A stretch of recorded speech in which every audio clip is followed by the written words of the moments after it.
All right, you guys know how it is. JJK 244 leaks are officially out, and it was actually a pretty crazy chapter. Though, full transparency, most of it was definitely a lot of talking, or, as you guys like to call it now, yapping, even though really, you guys need to learn some patience. Talking is very necessary. Anyways, we open up the chapter with Higuruma, Yuji, and Sukuna continuing their battle. Now, in this, we do see that Yuji's arms are both affected, which begs the question why the cover art showed only one. But that's beside the point.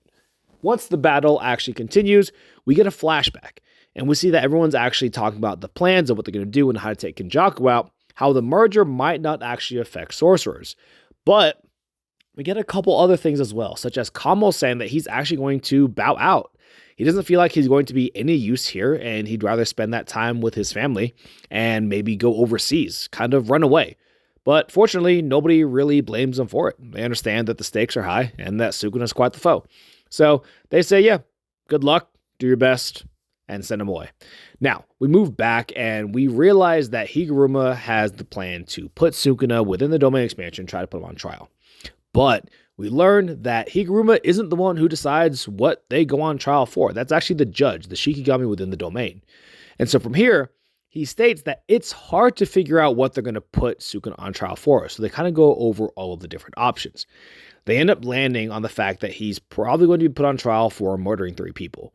Reason being is if you murder 3 people, you don't just get the executioner's sword. You get death penalty right off the bat, which means Sukuna will just be completely gone if he's actually accused of all 3. But as you guys know, you can't outsmart the judge. You can't outsmart the domain. So we flash back. And Sukuna is surprisingly throwing hands with Yuji, but Yuji's actually able to keep up. He gets one hand tied by Higuruma, but with 3 other hands, he actually has to block Yuji's one punch. Shows a pretty big power difference from before. And then Higuruma opens his domain expansion almost immediately. And they're all placed on the different pedestals like they were previously when it was Higuruma versus Yuji. And he's put on trial. But the chapter ends whenever he's accused of murdering 3 people, with Sukuna saying, "It wasn't me. The real culprit is," and then it just pauses from there, and that's where we cut. We are unfortunately on break next week, so we're all going to have to sit here and wonder what is it that Sukuna's up his sleeve, because as we know, he already experienced Higuruma's domain expansion. So he knows how it works, which means he was probably already coming up with a plan, and he's probably going to trick the judge. Just saying. Anyways, thanks guys, and I'll see y'all next time.